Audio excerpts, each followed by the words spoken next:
Welcome to Outside the Box with Asendia USA, a podcast educating US-based e-tailers on international shipping topics and how they can expand their global e-commerce footprint.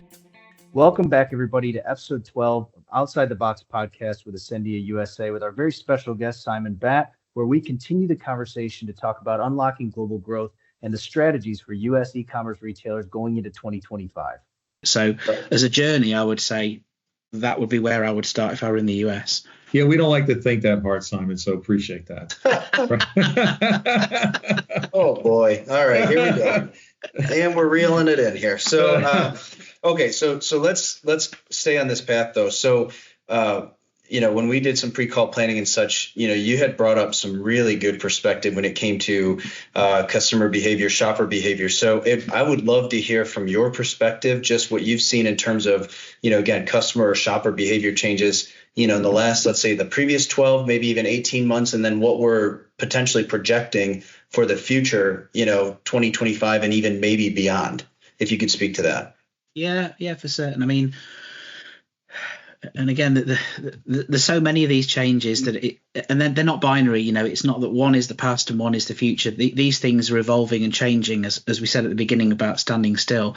I mean, what I would say is that over the last 1 year, but certainly 2 to 3 years, one area that has really gathered momentum and pace within the logistics space, let's say, has been on returns, because as we said at the beginning, on outbound distribution, getting the parcel and the goods from the retailer with trust into the hands of the shopper.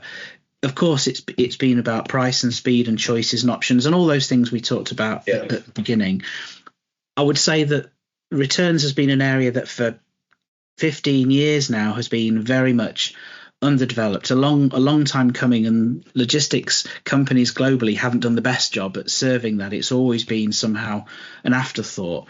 That's changed. That's really quite changed over the last few years, where you've seen return specialists starting to pop up to deal with that niche.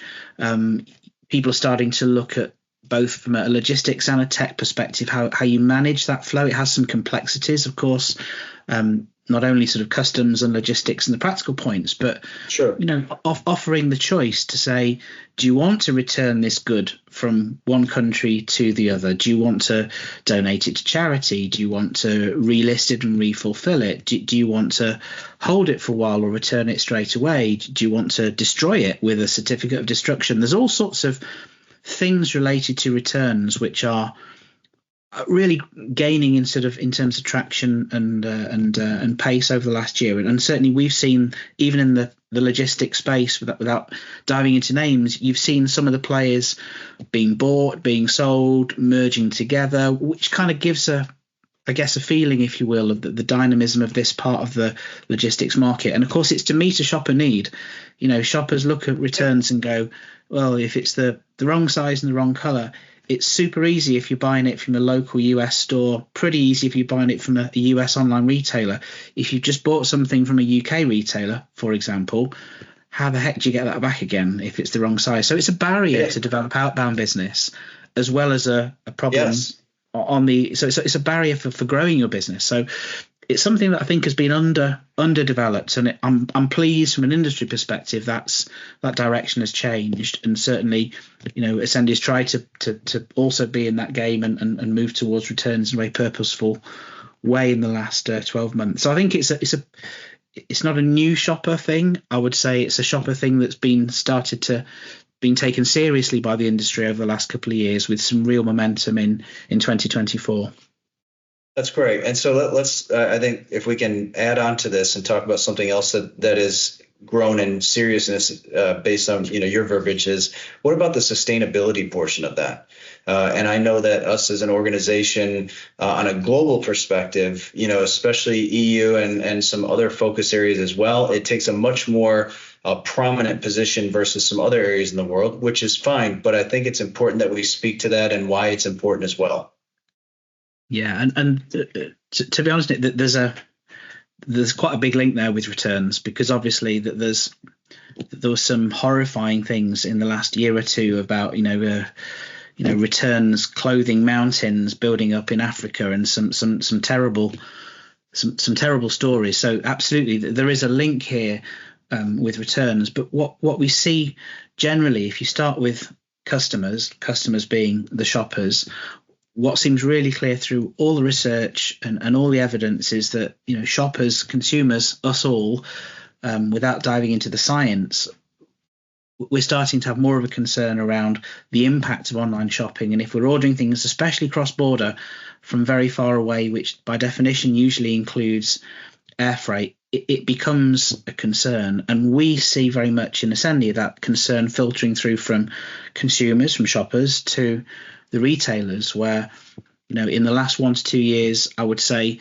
your sustainability credentials have gone from being maybe a kind of a nice to have a couple of years ago, maybe 3 years ago, Yep. towards starting to really become at the top of the tree when you look at RFIs and tender documents. And of course, as you said rightly, Nick, it varies from customer to customer and from country to country, but it's certainly a point for retailers, not only in terms of their B2B supply chain sourcing, but also working with the right partners. And one of the things that's changed in 2024 has been, I guess, the credibility of green solutions. The so-called greenwashing term is something that I think is a relatively new term, and rightly applies to organizations who are window dressing green solutions, but they're not really green. And that's now becoming a real focus. So from a retail perspective and a logistics perspective, now moving towards really focused on reduction, for example, rather than offsetting is a fairly significant change over the last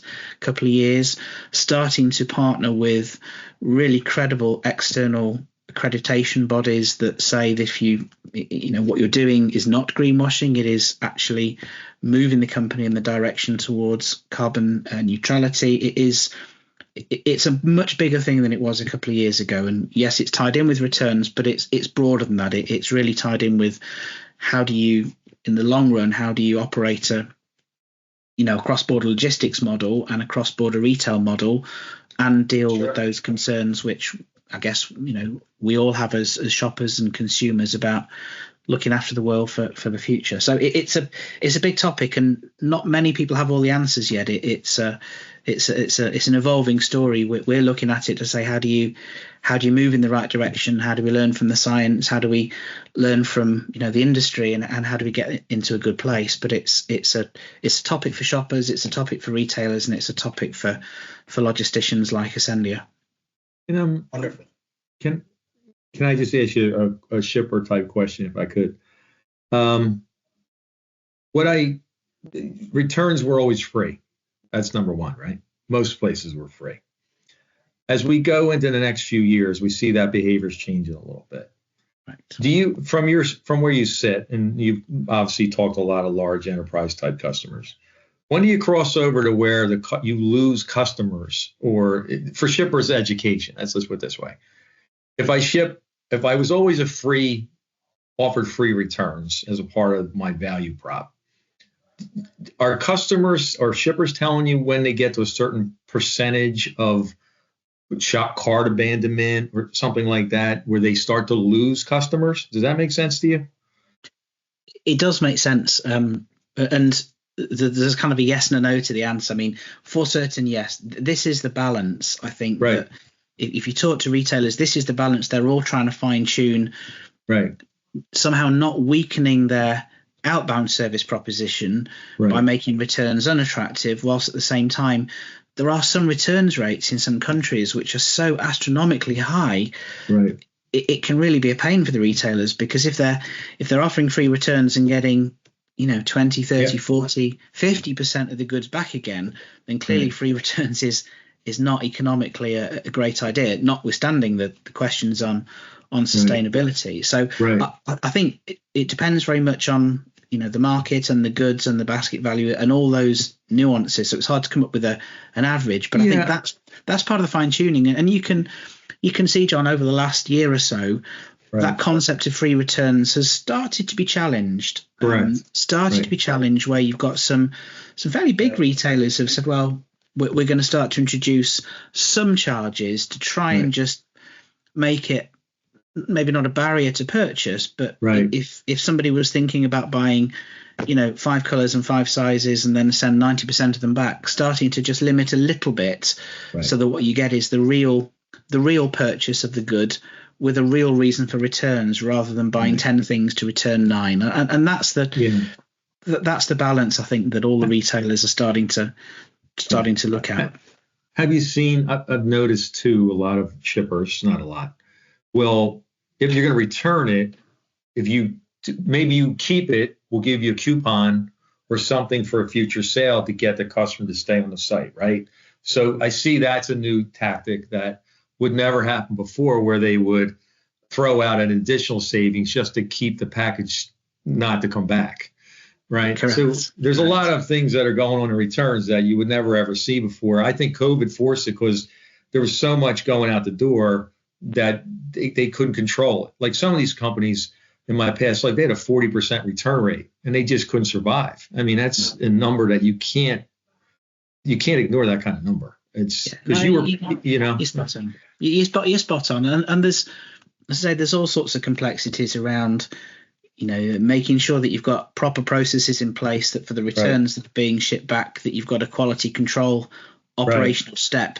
So for a US retail perspective, if you're talking to vendors, from a logistics perspective, making sure that logistics provider's got that QC step in place is important, because validating that the return is what should have been returned as quickly as possible is important, not only to make sure that the shoppers return the correct item. Sometimes they don't, but also it's also part of the taking away those barriers. One of the barriers, of course, is getting your money back is sometimes an issue from a shopper perspective. So having a step in the process where the quality control is checked, it can be validated, and then the shopper gets his or her money back is also a good way to control that part of the process. So it takes some thinking, and I guess going back to the original macro level question here, it just seems to me that thinking has developed a lot, both in terms of the retailers and the logistics players, to start to put these propositions together in a way that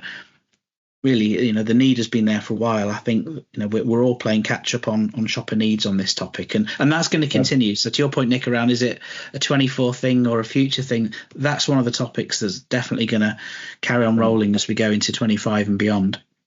Right. Fantastic.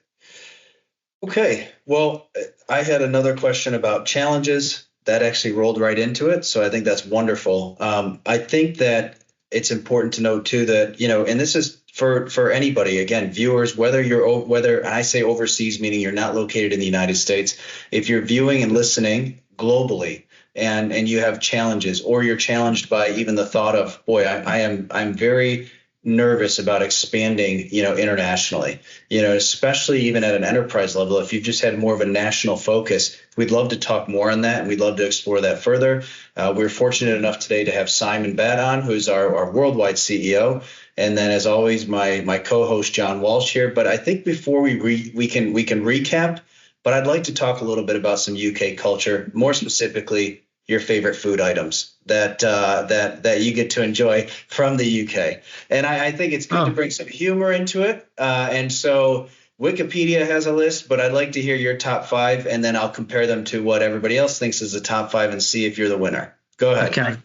Goodness. Being put on the spot, you see, I could have done some more homework on this one, Nick. So I had to throw you off a little bit. But famously in the UK, well, I hope it's correct, but anyway, famously in the UK, chicken tikka masala, an Indian dish that you would never actually buy in India. That's usually somewhere in the list. Classic fish and chips, got to be there somewhere, I imagine. So got to be there. I think roast beef. Probably there. Nice. Well, that's not a top 5, but that's okay. It's not a top 5, but that's okay though. Top 5. Okay, Simon does travel a lot, so you got. Yes, Sunday roast dinner is quite important, and then of course you can get into some quite nuanced things like steak and kidney pie. That's on there. Yeah, is that in it? Steak and kidney pudding, maybe. Ooh. That can be in there too. So a whole variety of things that you can get from traditional British chip shops. I would say usually on the list. And then there's always a menagerie of interesting interesting desserts as well. I had some American colleagues across and gave them some in a pub just outside London, a nice pub, and give them some very heavy sponge-based desserts with custard.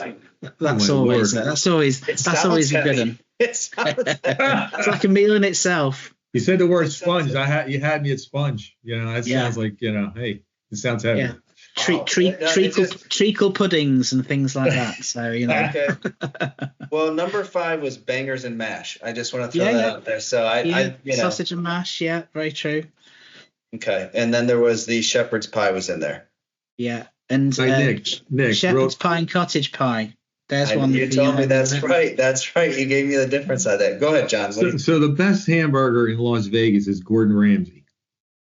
He has the best hamburger. It's crazy. I mean, his line's like 60, 70 deep every day. Oh, yeah. All the time. Amazing. All the time. It's amazing. An English fella's got to make the best hamburger. Come on. Hey. Just goes to show, you see, exports. Exports from the UK to the US, local competition. Right. You wouldn't have thought it, but yeah, these crafty British guys trying to tap into your US market. So it's another reason for exporting, guys. So Nick, did you get the number one right? Was the number one right the chicken dish? No, it was. Yeah. Was it really? I was shocked to learn that it was what I thought. Clearly what looks to be an Indian dish, but it seems to be wildly popular. So. Wow. Touche. And so, and Simon, just a personal note. So my cousin is he's a professional rugby player, and he's a USA Eagle right now. He's actually in Portugal. Just got done playing this weekend, but he spent 4 years in Wales, 4 or 5 years in Wales, getting his bachelor's and master's there. Nice. And what he would have said about that conversation was that it was very cheeky. He would have said it was very cheeky. So. Yeah. And anyhow, so Simon, I want to thank you very much for coming on today. And I just think if there's anything that you would like to add before we kind of cap it off and thank the viewers and everything else, is there anything going into 2025 specifically that this is going to be airing right before going into the new year? Just, and again, from a global perspective that you'd like to share? Yeah, maybe a couple of things. And as I said before, some of the things you talked about are going to continue into 25. One that I think is the real story for 25 that's emerging and developing now is a little bit, it's another post-COVID phenomenon. If you think about before COVID, everybody worked in an office. During COVID, everybody works at home. Now we've got these kind of new post-COVID working models, and that changes the world a little bit. It changes things. And so we see that that's driving different consumer requirements in terms of choice. And so all the stats seem to show that the so-called out-of-home delivery, so we've talked a lot about home delivery, but the out-of-home delivery to lockers, to stores, to post offices, it is a big topic. And you can see lots of movements in the logistics space of companies merging, growing, expanding to put together solutions to make this happen. It's a logistics play. It's a tech play. So thinking from a US retail perspective, thinking about possible changes in your checkout to allow for an overseas shopper to pick a locker that's got space, a store that's open on the day you want because you happen to be traveling that day. That's something that we see is going to become more and more a trend. It's been growing for a while. I think it's it's really reached a moment of criticality now. It's definitely something that's happening in most retailer conversations about how these new services need to be developed. So that's one to watch. Okay. And the other one, actually, I would say is a little bit linked to what we said a little bit linked to sustainability, a little bit linked to returns, but it's the re-commerce. So, some marketplaces and some brands that are really focused on, secondhand goods and recycled goods and reconditioned goods, which is why I'm saying there's a link here with both sustainability and returns. I think it's not hugely well developed yet, but I think it's one to watch, I would say, for the next 2 to 3 years. I think it's going to grow some more legs. And so one that certainly we're watching from a logistics perspective, and I would certainly encourage US retailers to do the same. Just have a little look on that one and see if that's appropriate for your product. Beautiful. And I think putting it into a little bit more of your language would be, we might be approaching the tip of the iceberg with that topic. There you go. There you go. Okay. Very nice. Very nice. Can I ask you a question about the out-of-home delivery? Yeah. I think one thing we talked about when we were doing the pre-call with you, do you think shippers realize that that's, again, in my past life, there was incentives built in to encourage shippers to basically increase this number because it helps both parties, right? Does that make sense, Simon? Right? Yeah, it does. It's all to, and without diving too much down a bit of an operational. Yeah, no, I understand. But the point here is around, it is a win-win because for logistics companies, of course, home delivery can be very difficult, you have to look at the maths of some home delivery companies that struggle to make money.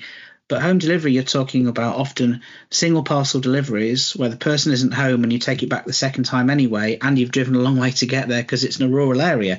So the kind of the extreme position on home delivery can be complicated from a logistics perspective. What out of home delivery does is often enables from a logistics perspective a consolidation. So consolidation in terms of they tend to be in urban areas, the lockers, the stores. By definition, it's either got a space because the shop has chosen an open locker, or it's a shop that's open that's got a space. So you're improving your first time delivery rates, and secondly, you're driving the so-called drop density. So you from a delivery perspective, you're getting more parcels every time you stop the van, and so that's a win for the logisticians. But what you tend to find if you then pass that all the way through up the supply chain into rate cards is that you can then drive some efficiencies for retailers. So it can also be a way, if retailers are looking for a more cost-effective delivery option, but still with full visibility and still consumer choice driven, it's the consumer that's choosing, it can also be a way to get a win-win in terms of costs for the retailer and ultimately for the shopper. So it can really be a win-win-win, because it can be about consumer choice and consumer price. It can also be logistics cost for the retailer, and it's an easier operational model for the logisticians. So it's definitely one that I think is going to increase in popularity as we go through 2025. I also think sustainability is a big part of that too. Reduces carbon footprint. There's a lot of other things that are benefit to that. So thank you for that. Appreciate it. Sorry about that, Nick. You don't need to apologize, John. You are the co-host of this show. So, okay, I would like to, as long as I think that if there's anything else, John, that you'd like to bring up, and Simon, same for you, please go ahead and bring it up now. Otherwise, I will just thank everybody for watching and viewing. But John, do you have anything? Yeah, one last question. What's your New Year's resolution for the company, Simon? Ooh, that's a good one. That's a good one. That's juicy. A good one. It's juicy. So we're That's cheeky. Is it cheeky or juicy? It's cheeky. It's definitely more cheeky than juicy. That's for certain. We're in year 2 of our 5-year strategy, so there's no revolutions for 2025, but probably not unsurprisingly, given what we spoke about, we've done a lot of work in terms of returns. So one of ours is to absolutely make sure we see significant growth on returns. We've got our own little business unit focusing on that, some great tech. We want to make sure that we do a good job explaining that to our customers. And secondly, on out of home, it's an area we're just starting to push into. So we've got some pilot case studies on the way. We want to start to industrialize some of those solutions as we go through 2025. And I suppose if I had to just take one other thing, John, and hover up, I would say it's also about rolling out some refreshed cultural values. We're looking at how we improve or refresh our values for the company, and also our vision as well, that we're in the process of just rewording our vision, very much about putting customer first. So there's some kind of mindset things as well that we want to push on in terms of values and customer first that's important culturally within the organization. That's awesome. Well, I know Nick's got some closing. I really appreciate your transparency and you're taking the time to speak with us and our audience today. It's been fantastic. Nice to be invited. Thank you very much. It sure has. So thank you so much, Simon. And I would just encourage any of the viewers and listeners, again, old school phone, but any of the viewers and listeners that, you're shipping internationally today, let's say it's not a huge focus area, but as you begin to, I'm sure you've already begun strategic planning for 2025. You've heard a lot today. This is the 12th episode from Outside the Box podcast with Asendia USA. Don't be shy. We would love to help. There may not be a perfect fit here with Asendia, but we truly value being able to be partners with our clients, with our customers, and being able to help just really make sure that we can make this process of you guys navigating that cross-border delivery space very easy, okay, and being a resource for you as well. So don't hesitate to comment, to like, share, download, spread it with all your family, friends, business, and acquaintances. And thank you all very much for taking the time to watch and listen to today's episode. And I'm going to end it with that. John, do you want to say anything? Well, good. Nice recap, Nick. Okay. Thank you, Simon. Thank you again. And thank you, everybody, for listening and viewing. And have a wonderful, wonderful new year. Thank you. If you want to support our podcast, the number one thing you can do is share it on your social media and tag Asendia. That helps us get the word out, and we really appreciate it. Be sure to subscribe and download our podcast. If you want to learn more about today's topic, email us at ecommerce.usa@asendia.com and check back frequently for new discussions on e-commerce shipping to Canada and worldwide.